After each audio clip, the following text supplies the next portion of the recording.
hijobni kiygan, qora hijobni bundoq qilib niqob to'sib olgan, o'zichasiga taqvodor bo'lib, oyog'ini shalvashtirib o'tirib olib, noz karashma qilib gapiryapti. Hijob emas u.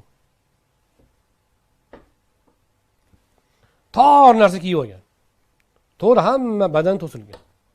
Lekin qayerda qanaqa hammasini kiymay aytib turibdi. Hijob emas u. Ro'mol o'rab olgan, labini do'rdaydirib, chiqib olib, odamlarga aql o'rgatyapti. Haligi bir balolar deb javrayapti. Hijob emas u. Kiyim o'zichasiga ro'mol o'ragan, uzun ko'ylak kiyib olgan, o'zini ko'z ko'rish bilan ovora. Hijob emas u.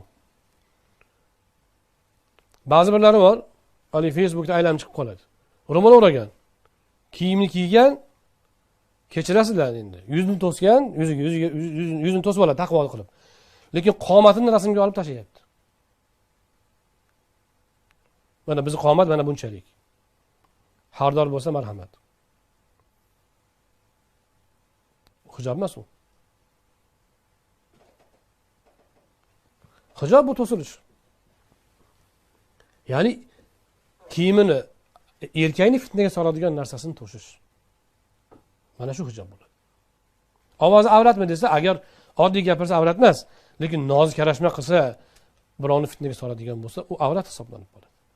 Uni mahramiga qilaversin, eriga qilaversin. Lekin begona erkakni o'ziga tortadigan nozik karashma yo'inki harakat qilmaydi.